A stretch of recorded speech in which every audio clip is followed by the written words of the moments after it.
capillary. Remember, capillaries are either mainly of two types, fenestrated and non-fenestrated. In areas like the brain, where we have to be very careful about what's in touch with these neurons in terms of electrolytes, etc. So in the brain, especially, this is a good example of where we find non-fenestrated capillaries. Right? And in fact, it gives rise to a whole big thing called the blood-brain barrier. Okay? So a very important thing is the blood-brain barrier. And that blood-brain barrier is basically formed, very importantly, by the tight junctions. So the capillaries are, the endothelial cells are held together by what are referred to as the zonular occludens. Okay, there are other factors that are involved with the blood-brain barrier, but very important are the zonular occludens. Okay? But however, in special parts of the brain, there is no blood-brain barrier. And when you get on, my students now who are in my senior class, they will be getting multiple choice questions on blood-brain barrier and all that. And they will know that areas like the hypothalamus, areas like the median eminence and the area postrema, etc., that need to be monitoring what's happening in the blood. Those areas specifically lack and they have fenestrated capillaries.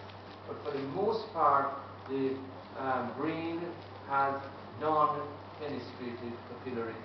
In the kidney, so to allow for exchange, they are fenestrated capillaries. And that's another example of another little capillary right here. The capillary looks signet ring shape.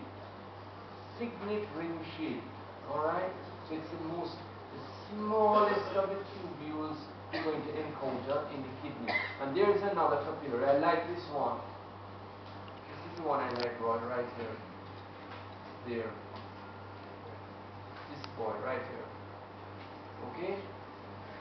And right in there we see a little red blood cell just sort of filing through. Shows you the dimension of the red blood cell in relation to what?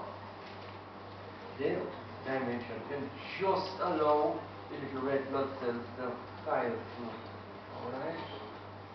Now, there is another, see, I've just put this one on. Okay? So this is another kidney right here. Okay? So some students brought up some kidney slides. Now, as I said, with the veins, I'm going to go back and look right.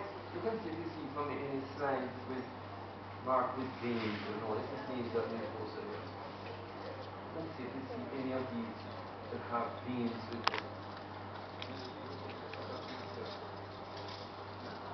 And just select and see if that have a vein on it. Alright? So, there I'm going to look at this slide here now. Let me put this on the low power. Okay, so this is in the cortex of the kidney right here. These are a lot of these glomeruli. Okay, a lot of glomeruli here in the cortex of the kidney. And we're right down here now into the medulla.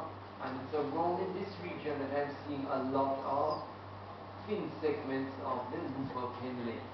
Alright.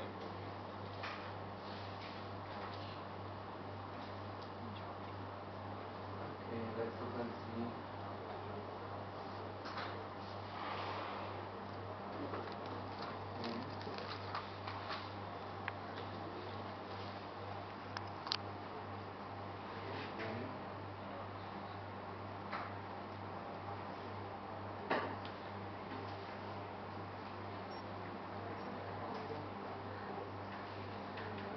No, still, okay, there are some little capillaries right here.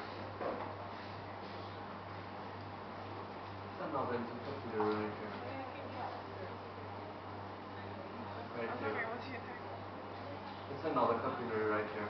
So we see what these capillaries look like.